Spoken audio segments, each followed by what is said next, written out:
Bonsoir, bonsoir, bonsoir. Aujourd'hui, dans cette vidéo, nous allons toujours commencer et continuer avec la fonction puissance qui fait suite aux fonctions exponentielles. Alors, nous allons passer au tableau pour voir ce que c'est que cette fonction. Alors, la fonction puissance, nous commençons par sa notation. La fonction puissance est d'abord similaire à la fonction exponentielle de base A, sauf que au niveau de la fonction exponentielle de base A, on écrivait la fonction de la sorte A exposant x. Mais ici, c'est le contraire. Le x est ici en bas et à l'exposant se trouve un A ou alors un alpha comme je l'ai écrit ici. Alors cette fonction que vous voyez ici ressemble à une fonction polynôme d'un monôme x exposant alpha avec alpha le degré. Seulement, ce n'est pas vraiment une fonction polynôme parce que cette fonction-là est appliquée ici avec les fonctions logarithme et exponentielle. La fonction logarithme lui impose maintenant un ensemble de définitions puisque le x est appliqué à la fonction logarithme.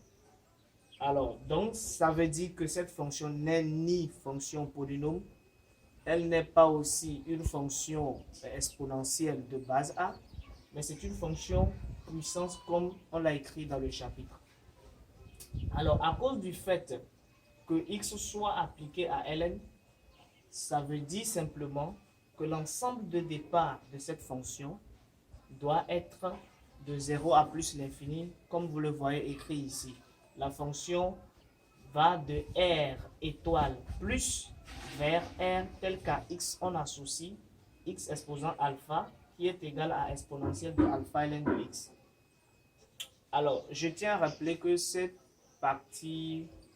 fonction, c'est à peu près une conclusion aux deux fonctions déjà étudiées, une fonction exponentielle et logarithme. Ici, pour voir les limites.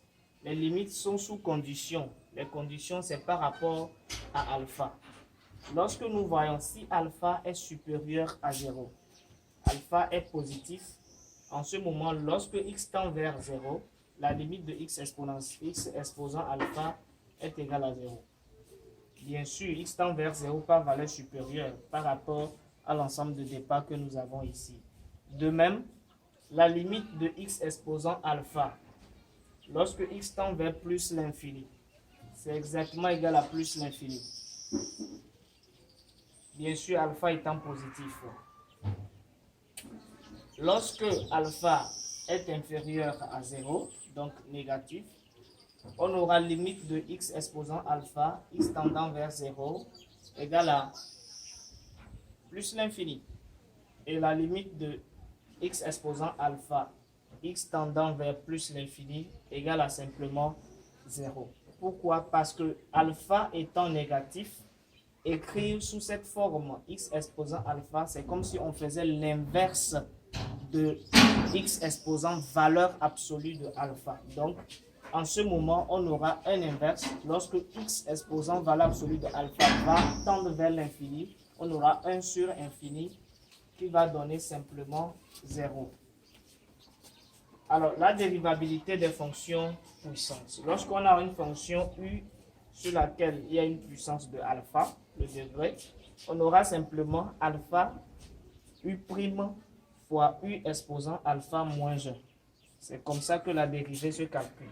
Alors, dire que la dérivée de cette fonction est celle-ci, revient aussi à dire que cette fonction qui est ici a une primitive, et sa primitive, c'est celle-là, celle qui est entre les parenthèses. Alors, en 4, nous allons voir la croissance comparée. Et dans tout ce chapitre, c'est la partie la plus importante.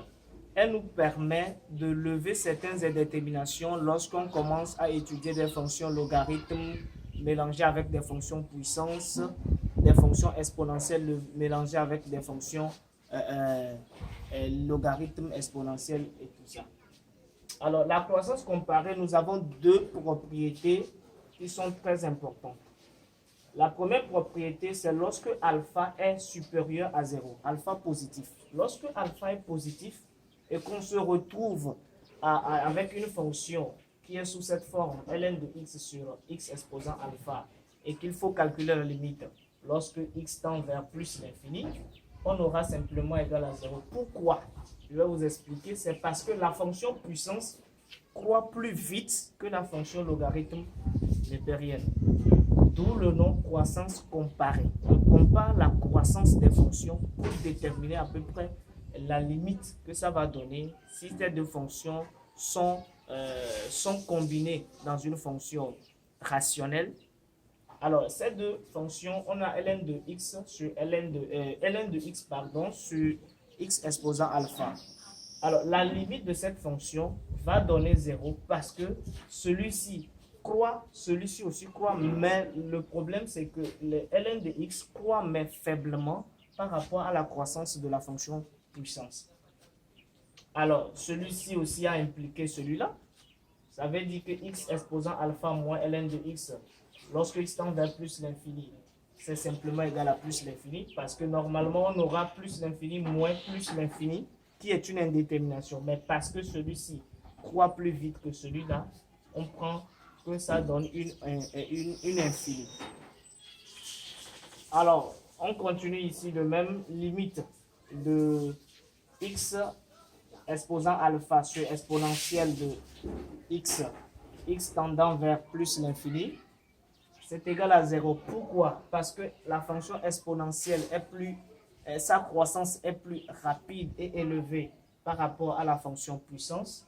Donc, le rapport d'une fonction qui croît moins vite sur une autre fonction qui croît plus vite lorsque x tend vers l'infini est égal à 0, comme ce fut le cas ici. Alors, ceci aussi a impliqué que quoi? La limite d'exponentielle de x moins et x exposant alpha lorsque x tend vers plus l'infini va donner simplement plus l'infini, toujours cette croissance comparée. Celui-ci croît plus vite que celle-là. Alors, à partir de là, nous avons quelques limites de référence. Toujours, c'est pour nous permettre d'être plus équilibrés aussi avec les fonctions exponentielles et les fonctions logarithmes qui sont combinées avec des fonctions puissance. Si cela se présente, comment calculer toujours des limites? Donc, par rapport à la croissance comparée, nous avons des implications ici, des conséquences directes. Donc, si la fonction puissance croît plus vite que la fonction puissance croît plus vite que la fonction logarithme népérien et que la fonction exponentielle croît à son tour plus vite que la fonction puissance, ça veut dire simplement que la fonction logarithme aussi croît moins vite que la fonction exponentielle, d'autant plus que la fonction exponentielle de x croît aussi bien plus vite que la fonction puissance qui à son tour croît plus vite que la fonction ln. Donc, ça veut dire simplement que la fonction exponentielle croît plus vite que la fonction logarithme. Conséquence, la limite d'une fonction dont la croissance est lente, sinon faiblement, par rapport à une fonction dont la croissance est plus élevée, lorsqu'on tend vers les infinis, on aura 0. C'est la même chose ici. Donc, on aura 0. Donc, ici, nous aurons limite de exponentielle de x, x exposant alpha, pardon, ln de x tendant vers 0, c'est égal à 0. Lorsque alpha est positif, c'est égal à 0 lorsque alpha est positif. Cela me ramène à une propriété que j'ai déjà donnée dans le chapitre sur les fonctions logarithmes. J'avais dit x, ln de x tendant vers 0. La limite, bien sûr, est égale à 0.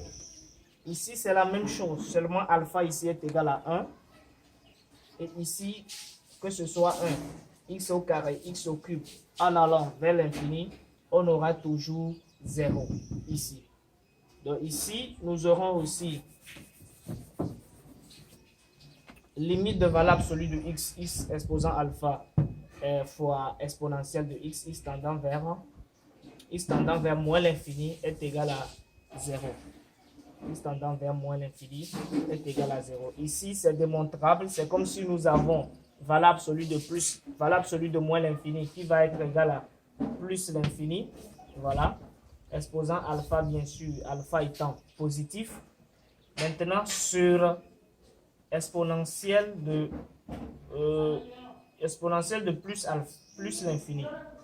Voilà, parce que ici, ça fera moins l'infini qui peut être envoyé en dessous, donc l'inverse de l'exponentielle de moins l'infini qui va être exponentielle de plus l'infini. Donc celui-ci va croître moins vite que celui-là. Donc, cela revient exactement à ce niveau ici. C'est comme si on avait la fonction puissance sur la fonction exponentielle qui donnait 0. Et nous avons toujours le 0 ici. Alors, ainsi qu'on fait le chapitre sur la fonction puissance. Et ici, nous avons pu compléter tout ce qui manquait sur les fonctions logarithme et exponentielle avec ses propriétés. Et nous avons fini avec la fonction puissance. J'aimerais ajouter que la fonction puissance est une fonction moins importante, surtout pour ceux qui sont dans les séries techniques comme les G.